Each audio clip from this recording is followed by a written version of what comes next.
Bienvenue sur le live d'Afro Studio à la rencontre de la sagesse africaine et caribéenne. Savez-vous comment un simple villageois est devenu le symbole mondial de la liberté? Nelson Mandela, né le 18 juillet 1918 à Mvezo, en Afrique du Sud, dans une famille royale Xhosa, a grandi dans un pays divisé par l'apartheid. Étudiant en droit, il rejoint l'ANC en 1944 pour lutter contre la ségrégation raciale. Accusé de sabotage, il est condamné à perpétuité en 1964 et passe 27 ans en prison, dont 18 sur l'île de Robben Island, où il devient un icône de la résistance non violente. Libéré en 1990 par le président de Klerk, il négocie la fin de l'apartheid et remporte le prix Nobel de la paix en 1993. Élu premier président noir d'Afrique du Sud en 1994, il promeut la réconciliation nationale via la commission Vérité et Réconciliation. Retiré de la politique en 1999, il continue son combat humanitaire jusqu'à son décès le 5 décembre 2013 à Johannesburg, à 95 ans. Mandela nous laisse un héritage de pardon et d'égalité. Personne ne naît en haïssant une autre personne à cause de la couleur de sa peau. Connais-tu l'homme qui a libéré le premier pays d'Afrique noire? Né en 1909 dans un petit village du Ghana, Kwame Nkrumah va devenir le symbole de toute une génération. Après des études aux États-Unis et à Londres, il découvre le panafricanisme et rêve d'une Afrique unie et libre. En 1949, il fonde le Convention People's Party, avec un slogan simple mais puissant: Self-Government Now.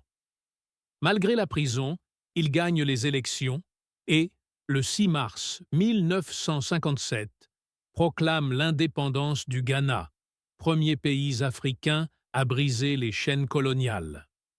Visionnaire et fondateur de l'Organisation de l'Unité africaine, il défend l'idée d'un seul continent fort et solidaire. Renversé en 1966, il finit ses jours en exil, mais son rêve continue d'inspirer toute l'Afrique. Kwame Nkrumah, le père de la liberté africaine.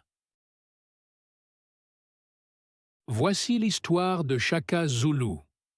Né vers 1787, rejeté et humilié durant son enfance, rien ne destinait Shaka à devenir l'un des plus grands chefs guerriers de l'Afrique. Pourtant, ce jeune garçon allait bouleverser l'histoire. En rejoignant l'armée zoulou, Shaka transforme totalement l'art de la guerre. Il introduit la lance courte Ikloa, le grand bouclier, et surtout, sa stratégie la plus redoutée: l'attaque en tête de buffle. Une formation géniale. Le centre encaisse, les cornes contournent, encerclent et écrasent l'ennemi. Une tactique imparable qui fait des Zoulous une armée invincible. Grâce à ces innovations, Shaka unifie des dizaines de clans et bâtit un empire puissant, discipliné, craint dans toute l'Afrique australe. Mais en 1828, son règne s'achève brutalement, victime d'un complot mené par ses propres proches.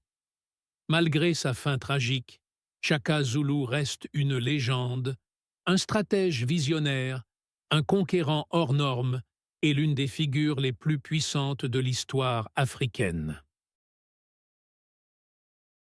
Connais-tu vraiment Léopold Sédar Senghor? Né le 9 octobre 1906 au Sénégal, il reste l'une des figures les plus marquantes du XXe siècle. Poète exceptionnel et penseur majeur, il cofonde dans les années 1930 le mouvement de la négritude avec Aimé Césaire et Léon Gontran Damas pour affirmer la dignité et la richesse des cultures noires face au colonialisme. Senghor en devient le grand théoricien. Pour lui, la négritude est un humanisme ouvert, un dialogue fécond entre Afrique et Occident. Poète brillant, il écrit des œuvres majeures comme Chants d'ombre et Hostie noire, où il célèbre la beauté, le rythme et l'âme du monde africain. En 1960, il devient le premier président du Sénégal indépendant. Visionnaire, il bâtit un modèle politique fondé sur le dialogue, l'unité, la culture, et place l'éducation ainsi que la francophonie au cœur de son projet de société. Après 20 ans au pouvoir, il marque l'histoire en quittant volontairement la présidence, un acte presque inédit en Afrique à l'époque. En 1983, il devient le premier Africain élu à l'Académie française. Senghor, un président, un poète, un symbole universel. Léopold Sédar Senghor décède à Verson, en France, le 20 décembre 2001. Connais-tu le roi Béhanzin? Dernier souverain indépendant du royaume du Dahomey, il a marqué l'histoire par son courage et sa détermination. Né en 1844, Béhanzin devient roi en 1890, à une époque où les puissances européennes veulent contrôler l'Afrique de l'Ouest. Face à la France, il refuse catégoriquement toute forme de domination. Il organise alors une résistance farouche, soutenue par une armée disciplinée, dont les célèbres combattantes amazones du Dahomey. Béhanzin mène plusieurs batailles héroïques, utilisant des tactiques redoutables qui surprennent l'armée coloniale. Mais malgré sa bravoure, les forces françaises, mieux équipées, finissent par le vaincre. En 1894, il est exilé en Martinique, puis en Algérie, où il meurt en 1906. Pourtant, son nom reste un symbole de résistance et de dignité pour tout le continent africain. Aujourd'hui encore, Béhanzin est honoré comme l'un des plus grands rois de l'histoire africaine. Voici l'histoire de Mansa Moussa, l'homme considéré comme le plus riche de tous les temps. Empereur du Mali au XIVe siècle, il contrôle les plus grandes mines d'or de la planète. Sa richesse est si immense qu'elle dépasse celle des milliardaires d'aujourd'hui. En 1324, il entreprend un pèlerinage légendaire vers la Mecque. Il voyage avec des dizaines de milliers de personnes et une caravane de camels chargés d'or pur. À chaque ville traversée, il distribue tant de richesses qu'il provoque. Une crise économique. À ce point-là, oui. Tombouctou devient sous son règne un centre mondial du savoir, de la culture et du commerce. Mansa Moussa n'est pas seulement un symbole de richesse, il représente la grandeur d'un empire africain prospère, organisé et influent. Plus de 700 ans après, sa légende continue d'inspirer le monde entier. 3 août 1832, Saint-Thomas, Antilles danoises. Naît Edward Wilmot Blyden, fils de parents noirs libres d'origine Igbo. À 18 ans, en 1850, les universités américaines lui claquent la porte au nez. Trop noir. Il part alors pour le Libéria, le seul pays africain libre, créé par d'anciens esclaves. Là-bas, c'est l'explosion. Il maîtrise le latin, le grec, l'hébreu, l'arabe, l'espagnol, le français. Il devient principal de lycée, professeur, président de Liberia College, ministre de l'Intérieur, ambassadeur à Londres et Paris, et même 2 fois candidat à la présidence du Liberia. En 1887, il publie Christianity, Islam and the Negro Race et choque l'Occident. Selon lui, l'islam a mieux préservé la dignité et la culture africaine que le christianisme des missionnaires. Il invente déjà le slogan Africa for the Africans, 50 ans avant Marcus Garvey. Il théorise la personnalité africaine, cette idée que l'Afrique a un génie propre, et inspire directement la négritude de Senghor, le panafricanisme de Nkrumah et d'Azikiwe. Jusqu'à sa mort, le 7 février 1912 à Freetown, Sierra Leone, à l'âge de 79 ans, Blyden n'a cessé de répéter « L'Afrique ne sera sauvée que par les Africains eux-mêmes ». Edward Wilmot Blyden, le tout premier géant intellectuel du panafricanisme, qu'on cite rarement. Il est temps que son nom résonne à nouveau. Tu connais Cheikh Anta Diop? Né le 29 décembre 1923 au Sénégal, ce génie deviendra l'une des figures les plus brillantes de l'histoire africaine moderne. Arrivé en France pour étudier, il maîtrise physique, histoire, linguistique, anthropologie. Un esprit multidisciplinaire. Il se lance alors dans une mission audacieuse, prouver scientifiquement l'origine noire de l'Égypte antique. Ses travaux gênent, on le critique. Mais il persiste. Analyse génétique, études comparatives, recherches historiques. Il bouleverse la vision du monde. Auteur d'ouvrages majeurs comme Nations nègres et culture, il fonde un laboratoire au Sénégal et devient symbole de la Renaissance africaine. Cheikh Anta Diop s'éteint le 7 février 1986, mais son héritage illumine toujours nos esprits. Il n'a pas seulement écrit l'histoire, il l'a réparée. Alors dis-moi, tu le connaissais avant cette vidéo? Et si je te disais qu'un empereur africain a tenu tête aux grandes puissances mondiales?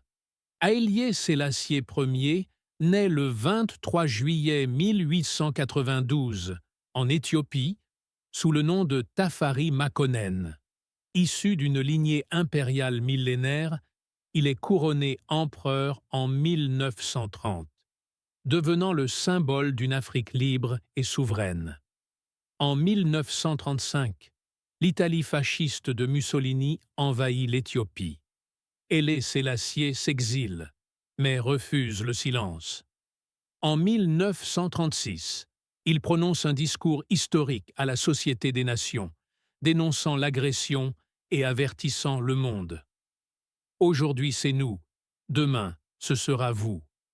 Ces paroles marquent l'histoire. En 1941, avec le soutien des résistants éthiopiens, il revient triomphalement au pouvoir. Il modernise le pays, abolit officiellement l'esclavage et fait de l'Éthiopie un pilier du panafricanisme. En 1963, il participe à la création de l'Organisation de l'Unité africaine, ancêtre de l'Union africaine. Mais son règne s'achève tragiquement. Renversé en 1974, il meurt en 1975 dans des circonstances controversées. Pour certains, il est un empereur déchu. Pour d'autres, un prophète, un symbole, une légende vivante. Haïlé Sélassié n'était pas seulement un homme, mais une voix pour l'Afrique. On l'appelait Mama Africa. Myriam Makeba, née en 1932 en Afrique du Sud, grandit au cœur d'un pays étouffé par l'apartheid. Très jeune, elle découvre que sa voix n'est pas seulement un talent, mais une arme. Dans les années 1950, elle rejoint les Manhattan Brothers, puis le Skylarks, et sa voix unique traverse rapidement les frontières. Mais en 1960, après avoir dénoncé l'apartheid à l'ONU, son pays l'a bannie. Makeba devient alors une exilée, mais aussi un symbole mondial. Elle collabore avec les plus grands, remporte un Grammy Award, et sa chanson Pata Pata fait le tour de la planète. Pourtant, derrière la musique, son combat ne s'arrête jamais. Elle utilise chaque scène, chaque micro, pour parler de liberté, de dignité et de justice. En 1990, elle peut enfin revenir en Afrique du Sud après la fin de l'exil. Jusqu'à sa mort en 2008, Makeba reste une voix d'espoir. Son héritage? Un mélange de courage, de musique et d'humanité. Une preuve que parfois, une voix suffit pour changer le monde. Et si je te disais qu'un homme a bâti l'un des plus grands empires africains de l'histoire?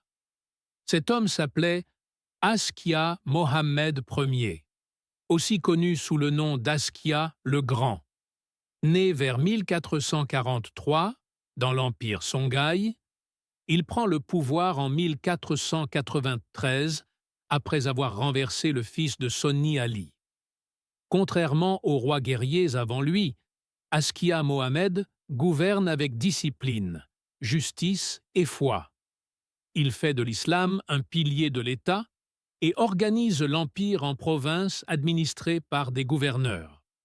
Sous son règne, Tombouctou et Djenné deviennent des centres mondiaux du savoir, attirant érudits et commerçants. En 1496, il accomplit le pèlerinage à la Mecque, où il est reconnu comme calife de l'Afrique de l'Ouest. Mais le pouvoir a un prix. Vers la fin de sa vie, devenu aveugle, il est renversé par son propre fils.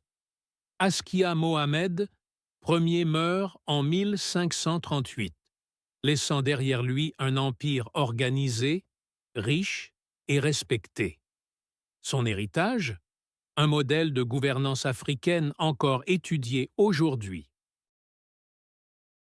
Et si je te disais qu'un empereur africain a battu l'Italie et sauvé l'indépendance de son pays? Voici l'histoire de Ménélique II, l'unificateur de l'Éthiopie moderne. Né Saale Mariam le 17 août 1844 à Ankober, dans le royaume de Shoa, il est issu d'une lignée héritière des rois salomonides. Mais sa vie bascule très tôt. En 1855, son père meurt lors de l'invasion de l'empereur Théodoros II, et le jeune prince est capturé. Pendant presque 10 ans, il reste prisonnier à Magdala, observant les rêves d'unification et la répression. Puis, en 1865, il s'évade, revient au Choa et devient Négus, roi de la région, à seulement 21 ans. Il modernise son armée grâce aux armes venues de l'étranger. En 1889, après la mort de Johannes IV, il devient empereur, Ménélique II. Il agrandit l'Éthiopie, réforme l'État, développe routes et infrastructures, et fonde Addis Abeba, la nouvelle capitale. Mais l'Italie veut transformer l'Éthiopie en protectorat via le traité d'Ucciali. Ménélique refuse, et le 1er mars 1896, il inflige une défaite historique à l'armée italienne à Adoua. Résultat, l'Éthiopie gagne une reconnaissance mondiale et reste indépendante. Ménélique II meurt le 12 décembre 1913 à Addis Abeba, laissant un héritage puissant. Pourquoi le nom de Steve Biko résonne-t-il encore comme un symbole de courage et de liberté? Né le 18 décembre 1946 à King Williamstown, Steve Biko grandit dans une Afrique du Sud marquée par l'apartheid, un système brutal de ségrégation raciale. Dès son plus jeune âge, il est confronté à l'injustice et à la discrimination, ce qui façonne sa détermination à lutter pour la dignité et les droits de sa communauté. Étudiant en médecine à l'université de Natal, il se distingue rapidement par son esprit critique et son refus de se soumettre à l'ordre établi. En 1969, Biko fonde le mouvement de la conscience noire, qui vise à redonner confiance et fierté aux Noirs sud-africains. Son slogan « Black is Beautiful » devient un cri de ralliement, invitant chacun à embrasser son identité et à rejeter l'oppression. À travers ses discours et ses écrits, Biko encourage la jeunesse à s'organiser et à revendiquer ses droits, malgré la surveillance constante du régime. Malgré les multiples arrestations, les intimidations et une assignation à résidence qui limite ses déplacements et ses contacts, Steve Biko ne renonce jamais à son combat. Il continue de mobiliser, d'éduquer et d'inspirer, devenant la voix de ceux que le système tente de réduire au silence. En août 1977, il est arrêté par la police et soumis à de violentes tortures. Il meurt tragiquement le 12 septembre 1977, à seulement 30 ans. Sa mort provoque une onde de choc international et galvanise la lutte contre l'apartheid, attirant l'attention du monde entier sur la brutalité du régime sud-africain. L'héritage de Steve Biko demeure vivant. Il incarne la résistance, la dignité et l'espoir. Son engagement inspire aujourd'hui encore tous ceux qui refusent la soumission et aspirent à l'égalité et à la justice. Nnamdi Azikiwe, souvent appelé Zik, occupe une place centrale dans l'histoire du Nigeria et du panafricanisme. Né le 16 novembre 1904 à Zungeru, dans le nord du pays, il grandit au sein d'une famille Igbo et bénéficie d'une éducation dans plusieurs écoles missionnaires à Onitsha, Calabar et Lagos. Très tôt, Azikiwe nourrit le rêve d'un Nigeria libre et uni, marqué par la conviction que rien que le meilleur est assez bon pour l'Afrique, selon l'inspiration de ses mentors Marcus Garvey et Kwegir Agri. Son parcours universitaire débute aux États-Unis, où il obtient un baccalauréat et 2 maîtrises à Lincoln University et à l'Université de Pennsylvanie. Il y rencontre des figures majeures du mouvement Back to Africa et s'imprègne des idées de justice et de dignité. De retour en Afrique en 1934, il lance sa carrière journalistique au Ghana, puis fonde en 1937 le journal West African Pilot à Lagos, qui devient un instrument puissant pour la mobilisation nationale et la dénonciation du colonialisme britannique. Azikiwe ne se limite pas à la presse, il s'engage pleinement dans la vie politique. En 1944, il cofonde le National Council of Nigeria and the Cameroons, NCNC, avec Herbert Macaulay, une organisation qui fédère les aspirations des différentes ethnies et milite pour l'autonomie. Grâce à son charisme et à son sens du dialogue, il devient le leader incontesté du mouvement nationaliste nigérian. L'indépendance du Nigeria, acquise en 1960, marque l'apogée de son combat. Azikiwe est nommé gouverneur général, puis premier président de la République fédérale du Nigeria en 1963, alors qu'Abubakar Tafawa Balewa occupe le poste de Premier ministre. Il œuvre pour l'unité nationale, la modernisation de l'éducation, notamment avec la fondation de l'Université du Nigeria à Nsukka, et la réconciliation entre les différentes régions et groupes ethniques. Cependant, son mandat est marqué par de profondes tensions politiques et ethniques, notamment entre les Igbo, Yoruba et Hausa, qui débouchent sur la guerre civile du Biafra. Azikiwe, fidèle à ses principes, prône le dialogue et la réconciliation, mais la complexité du contexte l'oblige à s'exiler temporairement et à s'engager auprès du gouvernement biafrais. Après la guerre, il revient à la vie publique et continue d'inspirer la jeunesse africaine par ses écrits et son engagement. Nnamdi Azikiwe décède le 11 mai 1996 à Enugu. Son héritage reste vivant, il est considéré comme le père du nationalisme nigérian, un symbole de courage, d'espoir et d'intégrité pour toute l'Afrique. Son parcours, de la lutte contre l'injustice coloniale à la présidence d'un pays indépendant, incarne la détermination et la vision d'une génération qui a transformé le destin du continent. Et si l'un des plus grands architectes de l'Afrique moderne était un professeur, né le 18 octobre 1875 à Anomabo, sur la Côte de l'Or, aujourd'hui le Ghana, James Eman Kwegir Agre grandit au sein d'une famille royale fante. Dès son plus jeune âge, il brille par une intelligence hors du commun à la Mfant Sipim School, où il se révèle prodigieux en langue. Il maîtrise le fante, l'anglais, le français, l'allemand, le grec ancien et moderne, et même le latin. En 1898, sa vie prend un tournant décisif. Il part pour les États-Unis afin de devenir missionnaire et poursuit ses études au Livingstone College. En 1902, il décroche 3 diplômes universitaires. Ordonné pasteur en 1903, marié en 1905, père de 4 enfants, Aggrey ne cesse de se former. Il obtient un doctorat en théologie en 1912, puis un doctorat en ostéopathie en 1914. Mais sa véritable vocation le pousse ailleurs, éduquer l'Afrique pour la libérer. En 1920, il rejoint la commission Phelps-Stokes et sillonne plus de 10 pays africains pour repenser l'éducation sur le continent.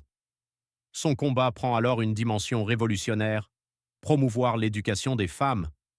Il affirme « Si vous éduquez un homme, vous éduquez un individu, mais si vous éduquez une femme, vous éduquez une nation. » En Afrique du Sud, il prononce une phrase restée dans les mémoires. Les touches noires et blanches du piano sont différentes, mais ensemble, elles créent la plus belle harmonie. Un message fort pour l'unité des peuples.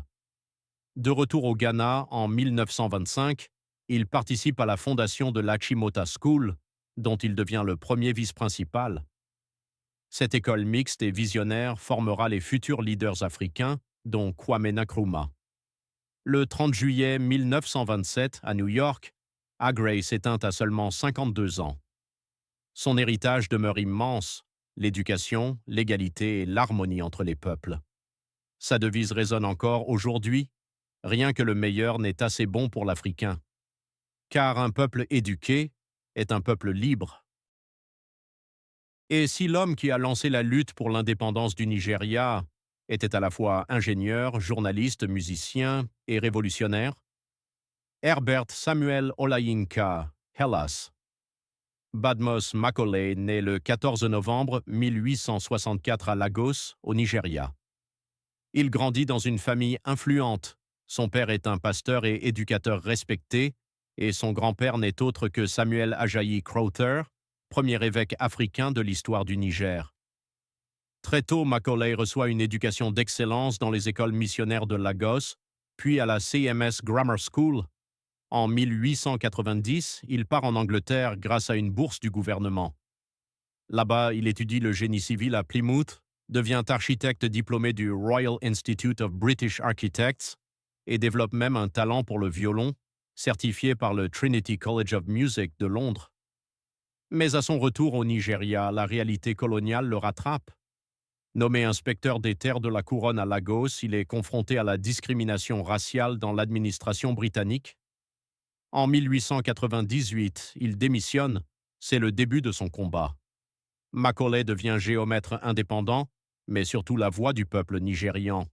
Il dénonce les abus du pouvoir colonial, s'oppose aux taxes injustes et défend les droits des chefs traditionnels face à l'autorité britannique. En 1921, il part à Londres pour défendre l'Eleko de Lagos dans un conflit foncier et expose devant le monde les injustices subies par son peuple. 2 ans plus tard, en 1923, il fonde le tout premier parti politique du Nigeria, le Nigerian National Democratic Party. Son programme réclame l'éducation pour tous, l'égalité économique et surtout l'autonomie politique. Grâce à son journal, le Lagos Daily News, il mobilise la population, même si cela lui vaut la prison en 1928, mais rien ne l'arrête. En 1944, avec Nnamdi Azikiwe, il fonde le National Council of Nigeria and the Cameroon, un mouvement national qui unit les Nigérians dans la lutte pour la liberté. En 1946, lors d'un voyage politique, Herbert Macaulay tombe malade et meurt à Lagos.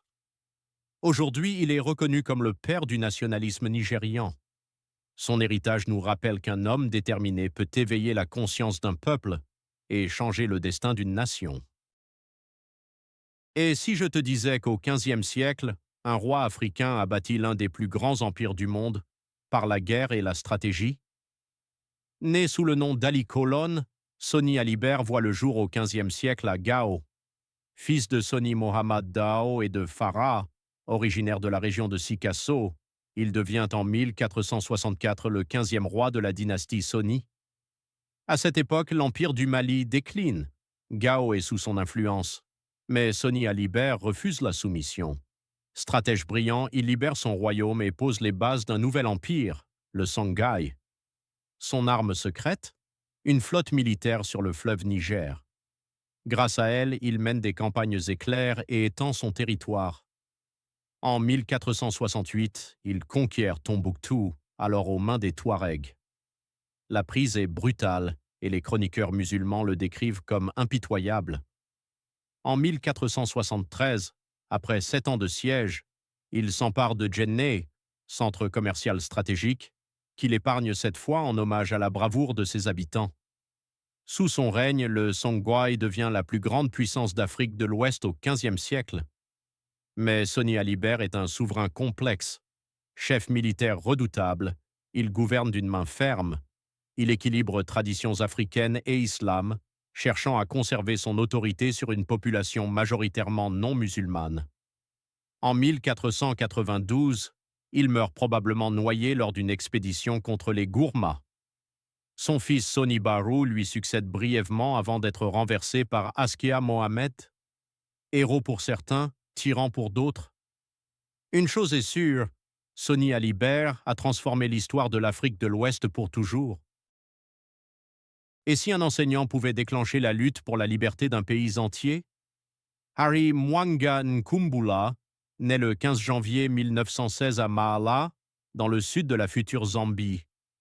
Élevé dans un environnement missionnaire, il devient rapidement enseignant et directeur d'école sur la Copper Belt, où il découvre les inégalités du système colonial. Dans les années 1940, il s'engage dans les premières organisations africaines et devient l'une des voix majeures de la contestation. Visionnaire, il défend l'éducation des filles et le rôle des femmes dans la société, des idées très avancées pour son époque. Envoyé étudier à Makerere puis à Londres, Nkumbula rencontre les grands leaders panafricanistes comme Kwame Nkrumah ou Jomo Kenyatta. Il revient en Afrique avec une conviction, son pays doit être libre. En 1951, il devient président du Congrès africain de Rhodésie du Nord. Il mène la lutte contre la ségrégation et contre la fédération coloniale imposée en 1953. Mais son combat n'est pas sans tension. En 1955, il est arrêté avec Kenneth Kaunda.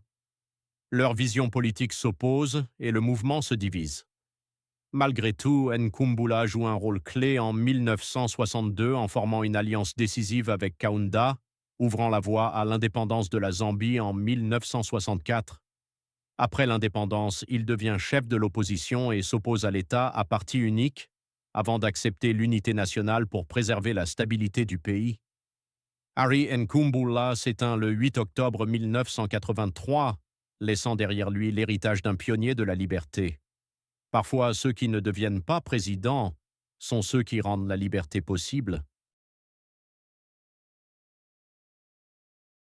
Imaginez un homme qui a transformé une colonie britannique en une nation indépendante, tout en luttant pour la liberté de tout un continent.